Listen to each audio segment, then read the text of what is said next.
In terms of some of the other high-profile cases that are happening right now, for example, the Derek Chauvin trial, did you follow that? I did. What was your take on that trial? That tape of the white police officer sitting on top of the deceased is among the most haunting, the most sadistic, the most monstrous tapes I've ever seen.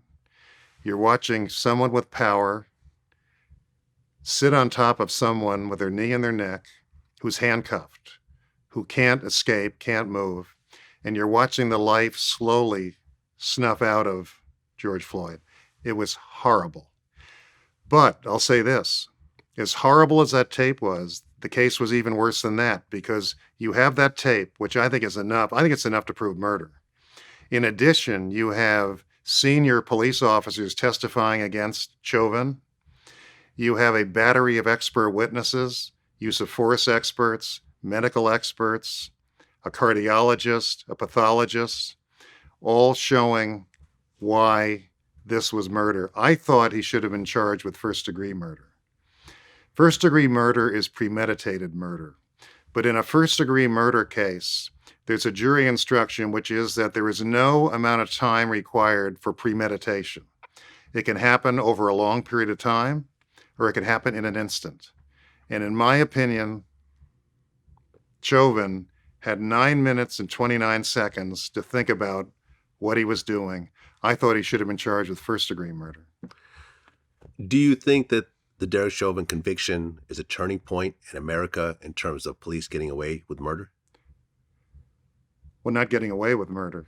I mean, he was convicted of... Well, that's what I'm saying, that after this case, it sends a signal to police officers everywhere that they can't get away with murder the way they have been essentially for hundreds of years. It's always been very hard to convict a police officer of murder. Jurors don't want to believe police officers are capable of this. And jurors want to believe that police officers are there to protect them. And good police officers are. I mean, look, let me be honest. There's nobody I admire more than a courageous, honest, honorable, disciplined, well-trained police officer. Officers, look, they protect us every day. But if you get a dirty cop or you get a criminal with a badge, like we saw with George Floyd, that's a disaster. Because look at the power they have. Look at what happened there. You've got bystanders horrified by what they're seeing. A mixed martial artist, an EMT. You've got young people, older people, all saying, stop this. Don't do this. Telling the police officer, you can't do this to somebody. They're horrified. And the officer just sits there and lets the life slowly and painfully and sadistically ebb out. I mean, it's horrifying. It's the right result. I think it's a watershed case.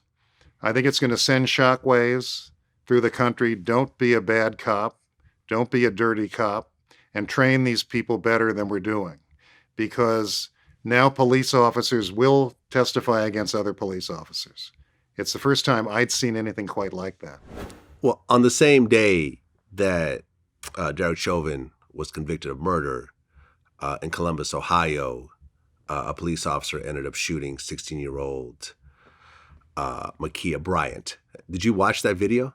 I didn't see that video, no. Okay, so you're not familiar with the case? No, but let me say this. How can so many young people be shot at in routine traffic violations? How can it be?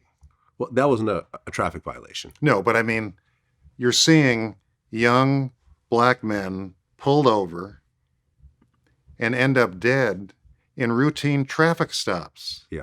I mean, how can this be? There's got to be something radically wrong with the system.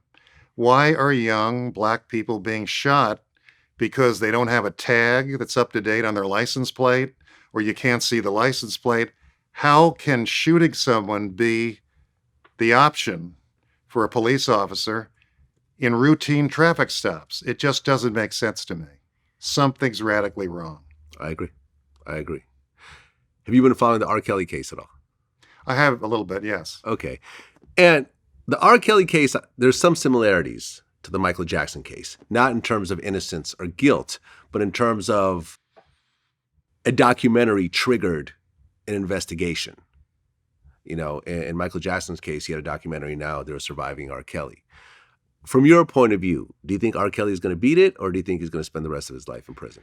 Well, I met R. Kelly one time. Oh, really? I was very impressed with him. Very bright, very, very interesting guy, very nice guy to talk to. I don't know the facts well enough. I don't know what they did to bring these charges. I mean, is there government misconduct? Is the government overreaching? Is the government leaning on witnesses and threatening witnesses? I don't know. I've only followed it from a distance. He's presumed innocent till proven guilty beyond a reasonable doubt. And I extend everyone the presumption of innocence. I think that's the society we live in. There you go. There you go.